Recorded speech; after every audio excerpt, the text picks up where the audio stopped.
자, 666이라는 숫자, 이걸 딱 들으면 어떠세요?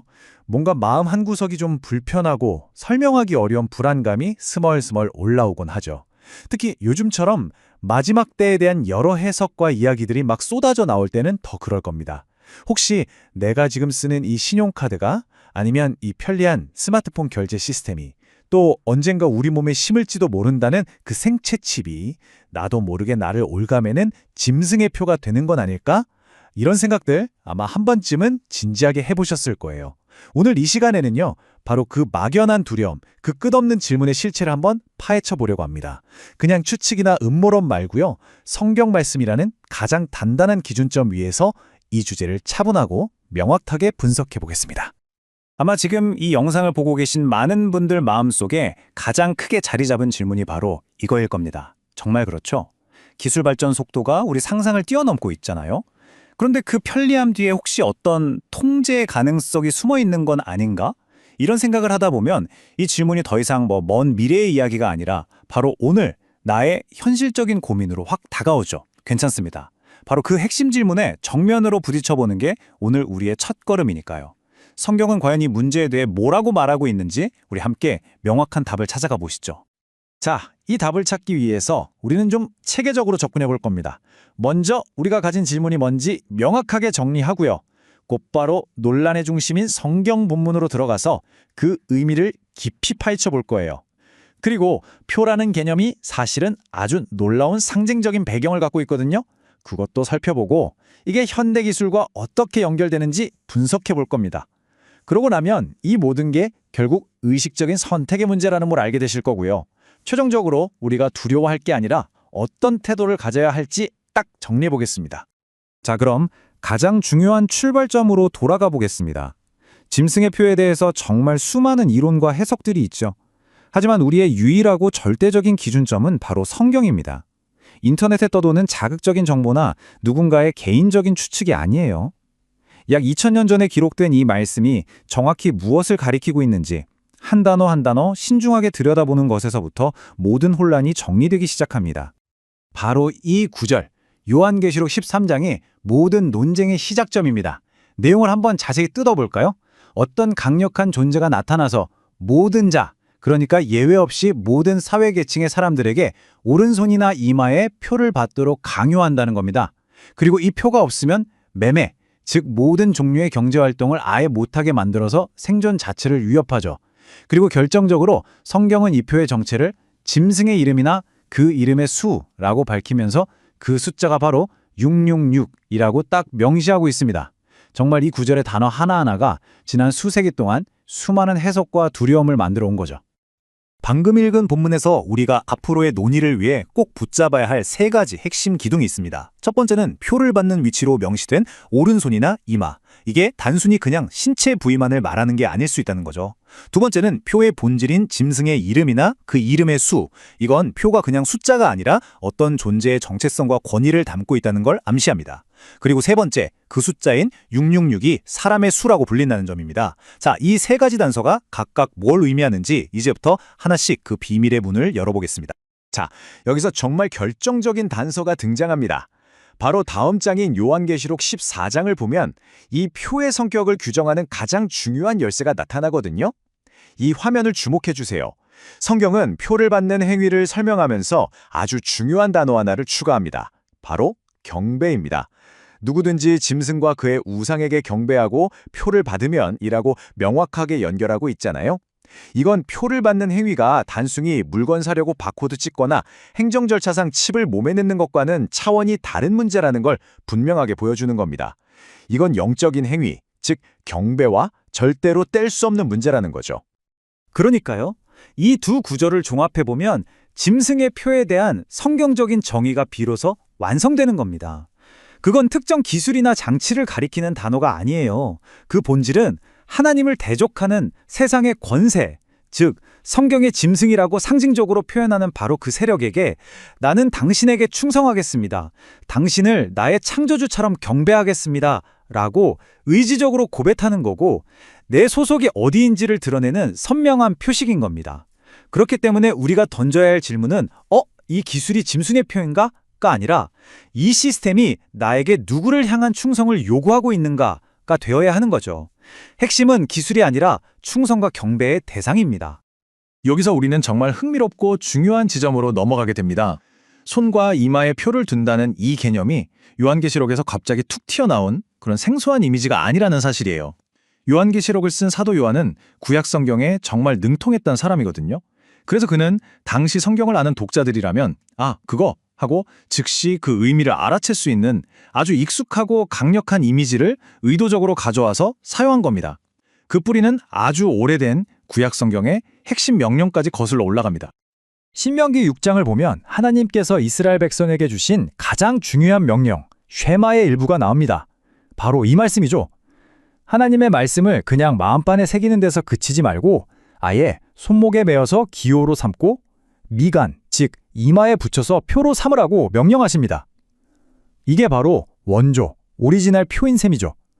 이스라엘 백성에게 이 표는 그들의 모든 행동, 즉 손과 모든 생각, 즉 이마가 온전히 하나님의 말씀에 의해 지배되고 있다는 걸 상징하는 거룩한 정체성의 표현이었던 겁니다.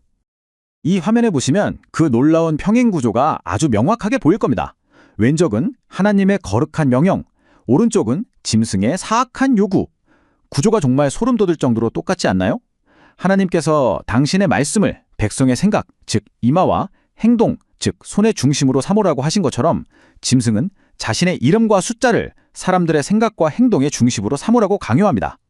다시 말해서 짐승의 표는 하나님께서 원하시는 전적인 헌신과 순종을 그대로 베껴서 만든 아주 사악하고 신성모독적인 짝퉁이자 패러디 인셈입니다. 그렇다면 숫자 666 자체는 무슨 뜻일까요? 정말 많은 해석이 있지만 신학적으로 의미 있는 접근은 크게 세 가지로 볼 수 있습니다. 첫째, 역사적인 해석인데요. 당시 기독교를 엄청나게 박해했던 로마의 네로 황제를 가리킨다는 견해입니다. 네론 카이사르라는 그의 칭호를 히브리식 숫자 계산법, 게마트리아로 계산하면 666이 나온다는 거죠. 둘째, 상징적인 해석입니다. 성경에서 숫자 7은 하나님의 완전수인데 6은 거기에 하나 모자라는 불완전한 인간의 숫자거든요. 이 6을 3번이나 반복한 건 완전한 척, 신인 척하지만 결코 하나님께 도달할 수 없는 인간 교만의 절정과 총체를 상징한다는 겁니다. 마지막으로 이게 특정 인물 하나라기보다는 시대를 초월해서 하나님을 대적하고 스스로를 신격화하는 모든 종류의 체제나 시스템을 상징한다는 해석입니다. 중요한 건 특정 인물이 누군지 맞추는 예언 놀이가 아니라 666이 상징하는 그 교만하고 반신적인 성격을 이해하는 게 핵심이라는 거죠. 자, 이제 바로 우리의 현실적인 두려움의 영역으로 넘어와 보겠습니다. 과거에면 바코드에서 시작해서 신용카드를 거쳐 몸에 심는 마이크로칩, 그리고 최근에는 각국 중앙은행이 주도하는 디지털 화폐, CBDC에 이르기까지 왜 이렇게 새로운 경제 기술들이 등장할 때마다 항상 666, 짐승의 표와 연결되는 걸까요? 그 불안감의 근원은 도대체 뭘까요? 그 이유는 바로 요한계시록 13장 17절에 누구든지 이 표를 가진 자 외에는 매매를 못하게 하니라는 이 구절 때문입니다.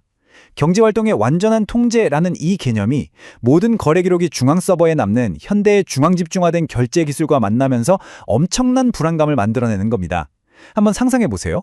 만약 이 시스템에 순응하지 않는다는 이유로 나의 모든 금융거래가 딱 막혀버린다면 생존 자체가 불가능해지는 세상. 성경의 예언이 기술적으로 가능해 보이는 시대에 우리가 살고 있는 거죠. 그렇다면 우리는 이 기술들을 어떻게 봐야 할까요? 성경적인 분별을 위한 3단계의 틀을 한번 제시해 보겠습니다.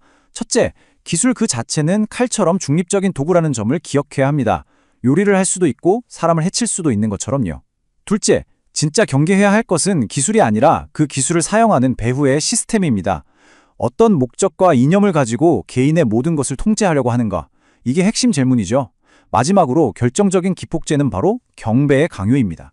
그 시스템이 우리에게 하나님 대신 다른 무언가에 절대적인 충성과 경배를 바치라고 공개적으로 요구하는 바로 그 순간, 그건 더 이상 단순한 기술이 아닌 짐승의 표와 같은 성격을 띠게 되는 겁니다. 이제 우리 모두의 마음에 걸려있는 가장 중요하고 실질적인 질문에 도달했습니다. 이 모든 걸 고려해 볼 때 과연 내가 모르는 사이에 실수로 혹은 그냥 편리하다는 이유로 어떤 기술을 쓰다가 나도 모르게 영원한 파멸에 이르는 짐승의 표를 받을 수도 있는 걸까요? 많은 분들의 진짜 두려움은 바로 여기에 있을 겁니다. 이 깊은 두려움에 대해서 성경은 아주 명확한 위로와 확신을 줍니다. 다시 한번 요한계시록 14장 9절을 기억해 보세요. 표를 받는 행위는 짐승에게 경배하는 의식적이고 자발적인 선택과 명백하게 연결됩니다. 이건 실수로 카드를 잘못 만들었다고 해서 혹은 어떤 주사를 맞았다고 해서 자신도 모르게 일어나는 그런 영적인 사고가 절대로 아닙니다. 하나님은 우리가 누구를 우리의 주인으로 섬길 것인지 분명히 알고 선택하는 순간을 허락하시는 분이지 우리를 속임수에 빠뜨려서 구원에서 멀어지게 하시는 분이 결코 아니라는 사실을 믿어야 합니다. 더 나아가서요. 성경은 짐승의 표에 대한 두려움을 압도해버리는 훨씬 더 강력하고 영광스러운 진리를 우리에게 알려줍니다. 바로 하나님의 인입니다. 이 화면을 보시죠. 짐승이 자기 백성의 손과 이마에 표를 해서 소유권을 주장하는 것처럼 하나님께서는 이미 당신의 자녀들의 이마에 어린 양이신 예수님과 아버지의 이름으로 인, 즉 도장을 치셨다고 성경은 선포합니다. 짐승의 표를 받기 훨씬 이전에 우리는 이미 그리스도를 믿는 순간 성령으로 너는 내 것이라는 하나님의 소유권 보증 도장을 받은 사람들입니다. 짐승의 표가 경배의 선택이라면 하나님의 인은 믿음을 통해 거저받은 은혜의 선물인 거죠. 자, 이제 모든 내용을 종합하면서 우리가 이 혼란스러운 시대를 살아가는 동안 어떤 태도를 가져야 할지 그 최종적인 결론에 대해 이야기해 보겠습니다. 우리의 초점은요, 미래에 나타날 어떤 특정 기술이나 인물을 추적하는 막연한 공포가 되어서는 안 됩니다.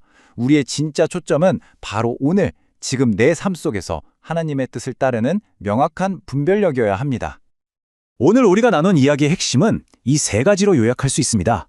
첫째, 666은 특정 칩이나 숫자가 아니라 하나님처럼 되려는 인간 교만의 총체이자 그 시스템의 상징입니다. 둘째, 따라서 짐승의 표는 본질적으로 기술의 문제가 아니라 내 삶의 왕좌에 누구를 앉힐 것인가 하는 경배와 충성의 문제입니다. 그렇기 때문에 가장 중요한 마지막 결론은 이겁니다. 진짜 우리가 던져야 할 질문은 미래에 어떤 기술을 피해야 하나를 고민하는 게 아니라 바로 오늘, 지금, 이 순간 나는 내 시간과 재능과 마음을 다해서 누구를, 무엇을 경배하며 살고 있는가, 이걸 스스로에게 묻는 것입니다. 이 모든 혼란과 두려움의 한가운데서 우리의 선한 목자이신 예수님께서는 우리에게 이렇게 강력하고 따뜻한 약속의 말씀을 주십니다. 이 말씀을 한번 깊이 묵상해 보세요. 내 양은 내 음성을 듣는다. 우리의 안전은 어떤 음모를 파헤치는 능력에 있는 게 아니라 매일 목자의 음성을 듣고 따르는 관계에 있다는 겁니다. 내가 그들에게 영생을 준다. 우리의 구원은 흔들리지 않는 약속입니다. 그리고 아무도 그들을 내 손에서 빼앗을 수 없다. 이보다 더 확실한 안전보장이 세상에 어디 있겠습니까? 우리의 영원한 안전은 우리를 당신의 손바닥에 새기신 예수 그리스도 안에 있습니다. 그렇습니다. 짐승의 표를 피하는 가장 확실하고 성경적인 방법은 역설적이게도 짐승의 표에 대해서 밤낮으로 걱정하고 두려워하는 게 아니에요. 오히려 그 걱정이 머물던 자리에 우리의 생각, 즉 이마와 우리의 행동, 즉 손을 예수 그리스도의 이름과 그분의 말씀으로 가득 채우는 겁니다. 빛으로 가득 찬 방에 어둠이 들어올 틈이 없는 것과 똑같은 이치죠. 어둠을 몰아내려고 애쓰기보다 빛의 스위치를 켜는 것이 가장 지혜로운 방법입니다. 그래서 오늘 이 내용을 마무리하면서 우리 각자가 스스로에게 이 질문을 던져보면 좋겠습니다. 미래에 대한 막연한 두려움 대신 오늘을 살아갈 분별력을 가지고 지금 나의 생각과 나의 삶, 나의 시간과 나의 행동에는 과연 누구의 이름이 가장 선명하게 새겨져 있습니까? 짐승의 이름입니까? 아니면 우리를 구원하신 어린 양 예수 그리스도의 이름입니까?